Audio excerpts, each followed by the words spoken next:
नमस्कार राजसमंद। आज हम राजसमंद के गौरवशाली व्यक्तित्वों से भेंट करने के क्रम में श्री पद्मेश जी तेलंग से मुखातिब हो रहे हैं। श्री पद्मेश जी तेलंग राजस्थान सरकार के एडिशनल कॉमर्स टैक्स डायरेक्टर रह चुके हैं और आप राजसमंद के एक बहुत ही प्रबुद्ध जीवी होने के नाते राजसमंद के प्रति अपना एक विचार भी रखते हैं। तो आइए हम बात करते हैं पद्मेश जी तेलंग साहब से कि उनके सपनों का एक स्वर्णिम राजसमंद किस प्रकार का है और आने वाले भविष्य में वो किस प्रकार का राजसमंद देखना चाहते हैं। पद्मेश जी नमस्कार। नमस्कार। पद्मेश जी, जैसा कि हम एक चुनाव सुधार अभियान के तहत एक स्वर्णिम राजसमंद नवनिर्माण अभियान पर काम कर रहे हैं, तो आप चूंकि आपका जन्म भी राजसमंद में ही हुआ है, तो हम इस अभियान के तहत एक आओ पुनः खोजें गौरवशाली इतिहासों को। तो जो बचपन से आपने जो राजसमंद के गौरवशाली पहलू हैं उसके बारे में कुछ बताइए।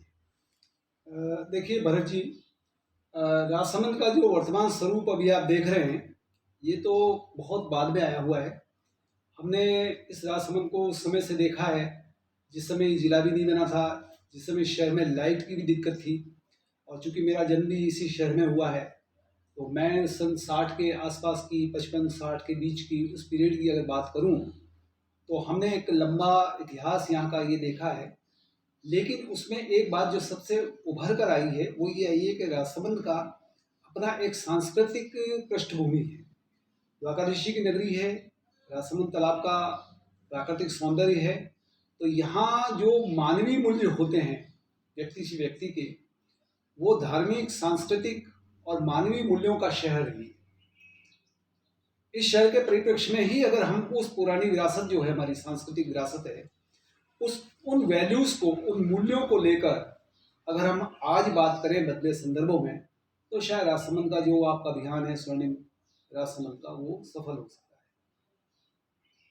आपने जैसे कि पूरे राज्य में आप लगभग 22 जिलों में राजकीय सेवा के दौरान आप घूमे, तो राजसमंद में और दूसरे राजस्थान के दूसरे शहरों में आपने क्या डिफरेंस अनुभव किया है? देखिए भरत जी, मैं अपनी सर्विस के दौरान, जहां मैं कॉमर्शियल टैक्सेस डिपार्टमेंट में एडिशनल कमिश्नर रहा हूं, मैं डिप्टी कमिश्नर एडमिनिस्ट्रेशन भीलवाड़ा संभाग में भी रहा, जिसमें आपके 5 जिले राजसमंद, चित्तौड़, भीलवाड़ा, प्रतापगढ़ आदि थे मेरे जुरिस्डिक्शन में।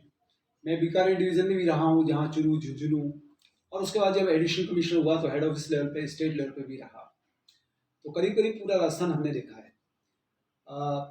आपने जहाँ तक राजसमंद से डिफरेंस की वाली बात पूछी है, हमने ये महसूस किया, चूँकि टैक्सेशन से जुड़ा हूँ मैं, तो टैक्सेशन में की अपनी एक इकोनॉमिक्स होती है और उस इकोनॉमिक्स के संग अपनी एक सोशोलॉजी होती है। और मेरा हमेशा ये मानना रहा है कि सरकार हो चाहे व्यवस्था हो, सिर्फ टैक्सेशन के माध्यम से रेवेन्यू की इकोनॉमिक्स ही हमारी महत्वपूर्ण नहीं होनी चाहिए, हमारी सोशोलॉजी भी महत्वपूर्ण होनी चाहिए, क्योंकि इकोनॉमिक्स अल्टीमेटली हमारी सोशोलॉजी को डिस्टर्ब करती है या प्रभावित करती है। तो राजसमंद का जो ये मेरा भीलवाड़ा संभाग में जब डिप्टी कमिश्नर एडमिनिस्ट्रेशन में था, मैंने ये महसूस किया कि यहाँ इस संभाग का, और विशेष तौर पर राजसमंद जो जिला हमारे पास अंडर में था, यहाँ का व्यापारी, यहाँ का ट्रांसपोर्टर, यहाँ का ट्रेड, यहाँ का ट्रेड एसोसिएशन कंपेरेटिवली तुलनात्मक रूप से पूरे राजस्थान का ईमानदार व्यापारी है यहाँ का, और मन से भावना रखता है देश के प्रति, राजस्व के प्रति और यहाँ के विकास के प्रति। ये सबसे ज़्यादा मैंने इस संभाग में महसूस किया, भीलवाड़ा संभाग में, और विशेष तौर से इस राजसमंद जिले के। पद्मेश जी, स्वर्णिम राजसमंद नवनिर्माण किस प्रकार से किया जाए कि जैसे, क्योंकि आप कॉमर्शियल टैक्स डिपार्टमेंट से सेवानिवृत्त हुए हैं, तो राजसमंद की जो रेवेन्यू, जो राजसमंद आज राजस्थान को रेवेन्यू दे रहा है, क्या उसकी तुलना में जो यहाँ पर विकास कार्यों पे खर्च हो रहा है, इसमें कितना अंतर है? देखिए भरत जी, जब मैं 2010 और 11 के अवधि में, करीबन 10 साल पहले, जैसा मैंने बताया, मैं भीलवाड़ा में डिप्टी कमिश्नर एडमिनिस्ट्रेशन था इस संभाग का, और उसमें जो राजसमंद का जो हमारा जिला था, यहाँ जो हमारा सिटी ऑफिस वगैरह था, सिर्फ इस राजसमंद जिला ने उस 10 साल पहले भी यहाँ का एवरेज रेवेन्यू महीने का सेल टैक्स डिपार्टमेंट का करीब 10 से 12 करोड़ के बीच का दिया प्रत्येक महीने का। आज से 10 साल पहले अगर 12 करोड़ के रेवेन्यू की बात करूँ तो वो बड़ा हैंडसम अमाउंट था, और पूरे स्टेट में हमारा संभाग रेवेन्यू की दृष्टि से टॉप पे आता था। सारे जोन्स में जो कंपटीशन होता था, हमारा भीलवाड़ा संभाग उसमें बहुत अच्छा कंट्रीब्यूटर था। यहाँ मार्बल का बिजनेस था, मिराज का बिजनेस था, जेके टायर हमको रेवेन्यू देती थी, आर के मार्बल का जो रॉ मटेरियल उसका टैक्सेशन आता था। तो ये जो यहाँ का कंट्रीब्यूशन है राजसमंद का, निश्चित से 10 साल में और बढ़ा होगा। अगर उस समय 10 से 12 करोड़ प्रत्येक महीने का आया तो निश्चित से, अभी एक्चुअली मेरे पास फिगर नहीं है, लेकिन निश्चित से मान के चलिए कि 10 साल का जो ग्रोथ रेट है तो एक बड़ा हैंडसम अमाउंट ये खाली राजसमंद जिला देता है। मैं पूरे भीलवाड़ा संभाग की बात कर रहा हूँ। संभाग की तुलना में भी अगर खाली राजसमंद की बात करें तो हमारे यहाँ स्कोप भी बहुत अच्छा है, क्योंकि बहुत मिनरल है यहाँ, बहुत मार्बल है यहाँ पर, तो रेवेन्यू भी अच्छा दे रहा है और अभी इसमें स्कोप भी बहुत है दूसरी संभाग और दूसरे डिस्ट्रिक्ट की तुलना में।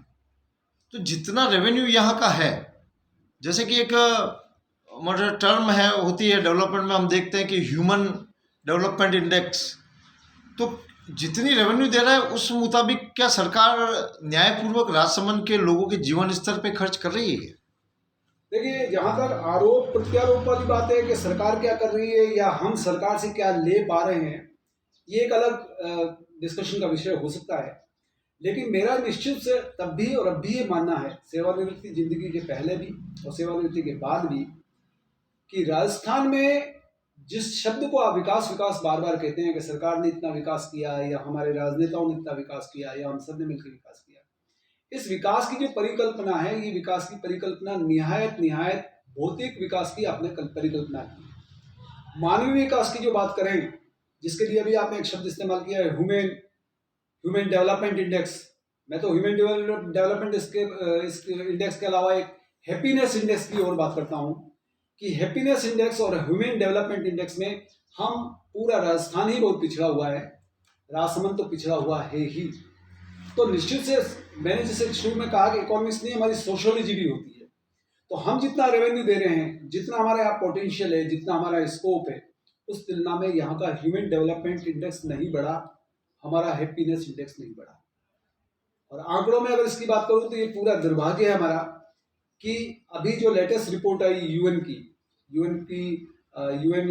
एक डेवलपमेंट उनका अपना एजेंसी है, पूरे वर्ल्ड की हर साल की एक हैप्पीनेस इंडेक्स की सर्वे रिपोर्ट, बड़ी स्टैंडर्ड रिपोर्ट है, वो निकालती हैं।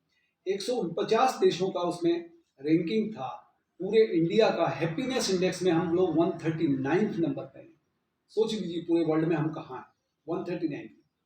इवन हमसे बेटर पाकिस्तान 105 नंबर पे है, बांग्लादेश 101 नंबर पे है, चाइना 84 नंबर पे है। तो बावजूद इसके कि हम बहुत ऊंचे ऊंचे मूल्यों की, संस्कृति की, गौरव की बात करें, लेकिन यहाँ हैप्पीनेस इंडेक्स वाली बात आती है, वहाँ हम बहुत नीचे। और जहाँ तक राजसमंद का संदर्भ में मैं बात करूँ, जब कोरोना नहीं आया था और कोरोना के पहले का जो 2019-20 का फिगर था, जब तो सब कुछ अच्छा चल रहा था, तब भी हम जीडीपी के कंट्रीब्यूशन में राजसमंद 7वें रैंक में था, 7th रैंक में।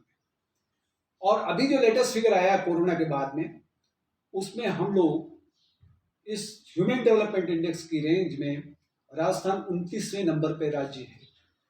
अब आप जस्ट देख लीजिए कि हम इस एक साल में ही ह्यूमन डेवलपमेंट इंडेक्स में पूरे इंडिया में जहां 31, 32, 33 स्टेट होंगे, यूनियन टेरिटरी होगी, हम 29वें नंबर पे खड़े। तो क्या है हमारा ह्यूमन डेवलपमेंट इंडेक्स? तो हम बहुत नीचे हैं। राजसमंद का कंट्रीब्यूशन निश्चित से अच्छा नहीं है। ठीक बात है, आपके अनुभव के हिसाब से, और वो चीज़ें दिखने में भी आ रही है।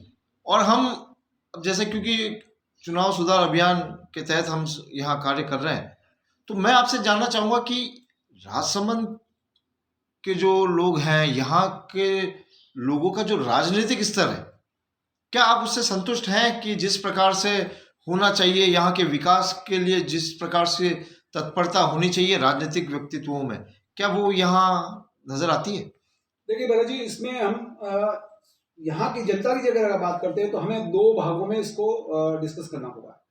एक तो यहाँ का जो मेच्योर्ड ग्रुप है, मेच्योर्ड ग्रुप मतलब ये सेवानिवृत्त लोग हैं या 40 साल से ऊपर के लोग हैं, किसी न किसी काम में, किसी न किसी व्यवसाय में सेटल्ड हैं, है ना। तो वो ग्रुप का अपना एक राजनीतिक सोच होगा, उसका अपना एक राजनीतिक स्तर होगा। निश्चित से राजसमंद शहर बुद्धिजीवियों का शहर है, शिक्षकों का शहर है। यहाँ का मूल जो एक एटीट्यूड और एक मिजाज जिसको कहते हैं, वो मिजाज यहाँ कवियों का है, लेखकों का है, शिक्षकों का है। तो बौद्धिक स्तर तो बहुत अच्छा है। अब आप आइए दूसरे ग्रुप में, जो युवा ग्रुप है। जो युवा ग्रुप कौन सा है? जो 18 साल का लेटेस्ट या तो आपका वोटर बैंक है ना, या 25 साल का है, 30 साल का है। तो मेरा एक सोच है कि उसका जो राजनीतिक स्तर होना चाहिए वो अभी अपेक्षित स्तर पर नहीं है, और उसमें उसका दोष नहीं है। देखिए भरत जी, बहुत स्पष्ट बात है कि वो युवा वर्ग जो है उसको किसी ने अभी तक चैनलाइज नहीं किया, किसी ने उसको स्ट्रीमलाइन नहीं किया। और मैं उदाहरण देता हूँ बार बार, कई दफे मित्र मंडली में भी चर्चा करता हूँ मैं कि 1991 में ये जिला बना। 10 अप्रैल अभी कल वर्षगांठ मनाएंगे हम लोग। 1991 में जिला बना, 30 साल जिले हुए। 1991 में जो नया नया शिशु के रूप में हमारा जिला बना, उस पहली जनरेशन में जो बच्चा पैदा हुआ होगा वो 2009 में 18 साल का वोटर बन गया। वोट बैंक पहली जनरेशन 91 की पैदाइश 2009 में बनी। इसी तरह से 2010 में आया होगा, 11 में होगा। तो ये जो 2009 से लेकर 2020 का पीरियड गुजरा है 11 साल का, इस 11 साल में 11 जनरेशन ऐसी आई जो हमारे युवा वर्ग की है, जिसकी उम्र 18 वर्ष से लेकर अभी मैक्सिमम 30 साल की हो।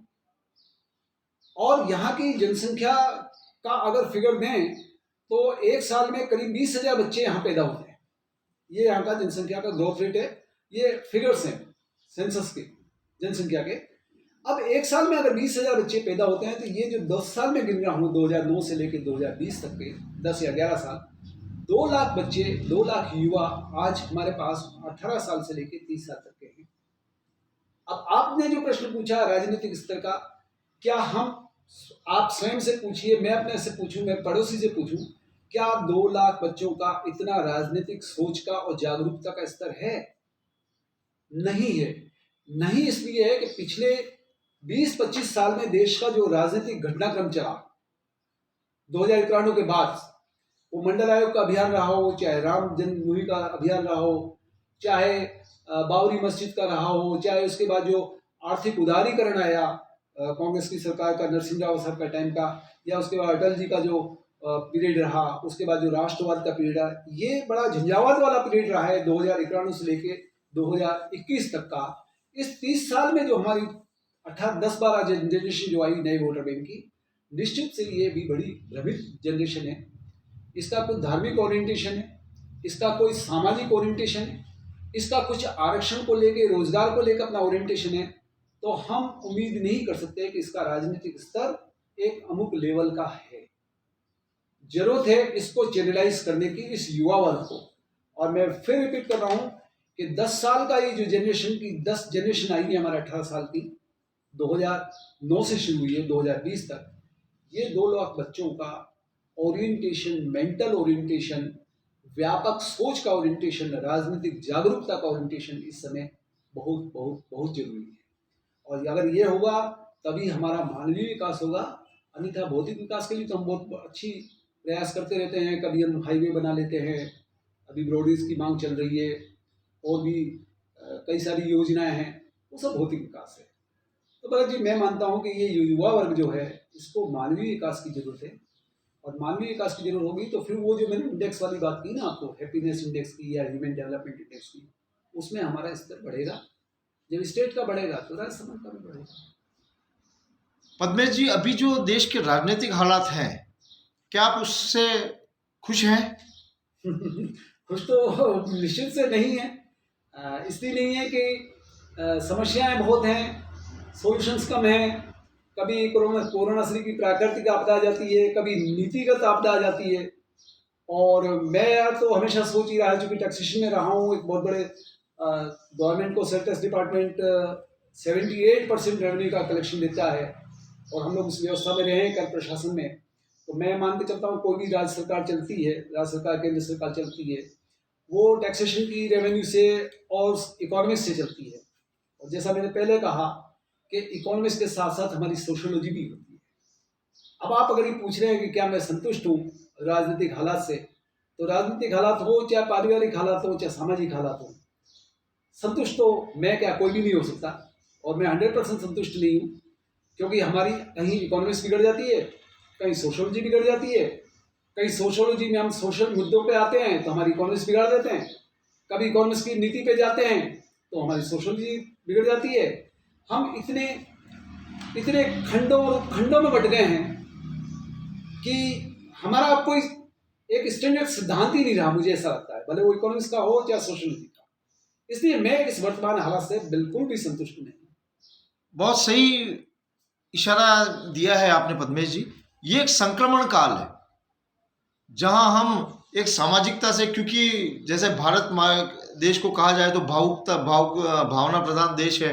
हम समाजों को, हमारी अपनी एक सामाजिक व्यवस्थाएं है, तो जब इस सामाजिक व्यवस्था से हम एक अर्थ, और पूरी दुनिया आज पूंजीवाद की तरफ जा रही है, एक अर्थवादी तंत्र की तरफ जा रही है, तो ऐसे में कमी कहाँ रह गई जो असंतोष के कारण है? देखिए, मैं समझता हूँ कमी शायद राजनीतिक स्तर पे बात करें चाहे पारिवारिक या सामाजिक स्तर पे बात करें, कमी आस्था की रही है। एक समय था जिस समय आपका पॉलिटिकल ओरिएंटेशन कुछ भी रहा हो, सब मिलके बोला करते थे महात्मा गांधी की जय, जवाहरलाल नेहरू की जय। अब आज हालत यह है कि बच्चा अपने बाप की नहीं मानता है, बच्चा अपने टीचर की नहीं मानता है। एक्स पार्टी वाई पार्टी को कोसती है, वाई पार्टी एक्स को कोसती है, एक्स वाई मिल जाते हैं तो जेड को कोसने लगते हैं। तो गठबंधन, समूह, अलग अलग परम्यूटेशन कॉम्बिनेशन में कॉम्बिनेशंस, ये सब जो हुआ, इस सब के पीछे सिर्फ एक कारण था, हमारी आस्थाएं खत्म हो गई। धर्म के प्रति आस्था खत्म हो गई, मूल्यों के प्रति आस्था खत्म हो गई, माँ बाप गुरुओं के प्रति आस्था खत्म हो गई, नेताओं के प्रति आस्था खत्म हो गई। और दी टाइम पे मान लीजिए आज से 100 साल पुराना कोई इतिहास है या 50 साल पुराना इतिहास है, उस समय की परिस्थितियों में जिन्होंने जो किया उसके प्रति आज हमारी 70, 80, 20, 90, 100 साल बाद भी आस्था खत्म हुई। तो कारण मुझे लगता है कि आस्था को बहुत व्यापक रूप में लीजिए आप। हमारी आस्था जहां जहां डिस्टर्ब हुई है वहां वहां वो क्षेत्र हमारे डिस्टर्ब हुए। बहुत बहुत धन्यवाद पद्मेश जी। और अब हम, जैसे अभी विधानसभा चुनाव भी चल रहे हैं, तो विधानसभा चुनाव में जिस प्रकार से गैर राजनीतिक व्यक्तित्व दोनों ही पार्टियों से आए, तो इसमें क्या वास्तव में फर्क पड़ता है कि जहां राजनीतिज्ञ चुनाव में भाग लेते हैं वहां सामाजिक व्यक्तित्वों को ले आना, ये किस ओर इशारा करता है? देखिए, मैंने अभी जैसे कहा ना कि वापस वो संकट आस्था का है। अब हमारा आस्था डगमगा रही है। आम मतदाता की जो अपेक्षा है व्यवस्था से, सरकार से, राजनेताओं से, वो आस्था डगमगाने लगी। हमें किसी स्टेज पे आके एक आम आदमी को ये लगने लगा कि हमें इन्होंने भी चीट किया है, हमें इन्होंने भी चीट किया है, और ये जो आ रहे हैं शायद ये भी हमको चीट करेंगे। वो एक्स वाई जेड किसी के भी प्रति आस्था हमारी खत्म होती है। तो मैं समझता हूँ ये संकेत इस रूप में तो बहुत अच्छी बात है कि हमें सोचने के लिए मजबूर कर रहे हैं कि अब हम एक कुछ नए विकल्प पर सोचें। शायद हम इस बात पर सोचें कि अभी तक हम राजनीतिक स्तर पर सोचते आए, राजनीतिक व्यक्तित्वों पर सोचते आए, अब हम गैर राजनीतिक व्यक्तित्वों में भी सोचें। हम ये भी देखें कि जिसका कोई बैकग्राउंड नहीं है, पॉलिटिकल बैकग्राउंड नहीं है, क्या वो देश के लिए, राजसमंद के लिए, समाज के लिए बेहतर हो सकता है। अगर ये सोच हमारा बनता है, पॉजिटिव सोच, रचनात्मक सोच, तो बहुत अच्छी बात है कि हमारी अगर आस्था डगमगा रही है तो हम ये भी सोचने के लिए मजबूर हो रहे हैं कि अब हमें किस पे विश्वास करना है, किस पे नहीं विश्वास करना है। और बड़े मजे की बात देखिए, मैं एक आर्टिकल पढ़ रहा था नोटा पर कि नोटा, अभी तक नोटा के प्रति क्या इंप्रेशन था कि नोटा पलायन है। मैं समझता हूं पलायन तो वो था जब आदमी वोट देने नहीं जाता था, निकलता ही नहीं था घर से। तब लोग कहते थे कि नहीं कुछ भी हो, विकल्प तो किसी न किसी का तो ढूंढना पड़ेगा निकल के। मुझे लगता है संविधान ने आपको, देश ने आपको, कानून ने आपको नोटा का जो अधिकार दिया, तो शायद ऐसा नहीं हो कि हमारी आस्था इतनी डगमगा जाए किसी समय कि हमें राजनीतिक व्यक्तित्व भी अच्छे नजर नहीं आए, गैर राजनीतिक व्यक्तित्व भी अच्छे नजर नहीं आए, और शायद हम नोटा पे चलेंगे। तो ये संकेत बड़े देखा जाए तो बड़ा सोशो पॉलिटिकल इशू है कि ये सोशो पॉलिटिकल इशू ऊंट किस करोड़ बैठ जाएगा। तो मेरा भरत जी से भी ये कहना है कि हमारा विश्वास खत्म हो गया, आस्था खत्म हो गई, साख खत्म हो गई। सरकार के प्रति कभी कभी साख खत्म हो जाती है, राजनेताओं के प्रति साख खत्म हो जाती है।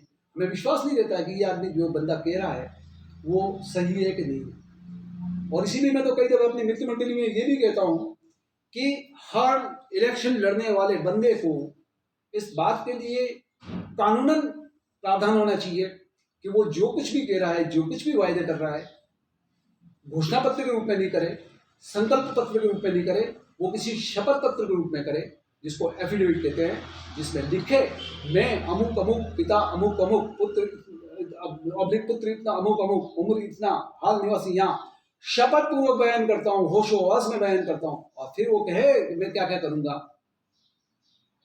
तो ये शपथ पत्र का प्रावधान इसलिए आना जरूरी हो गया, दिमाग से ही लगता है कि शायद इसी आधार पर हम इन लोगों के वचन को वचनबद्ध करना की स्थिति में आएंगे, और तभी जाके हमारी आस्था इनके प्रति कुछ तो बनेगी। अन्यथा फिर तो मैंने कहा ना, ईवीएम का जो लास्ट बटन है वो भी हमारे लिए प्रत्याशी बनने की स्थिति आ रही है। ये किसी भी देश के लोकतंत्र के लिए बहुत अच्छी बात नहीं है कि हम इतने आस्थाहीन हो जाएं, या हमारा सारे सिस्टम पे, सारे लोगों पे इतना विश्वास खत्म हो जाए कि हम उस ईवीएम के लास्ट बटन पे जाके बटन दबाएंगे। Thank you sir. ओके, धन्यवाद।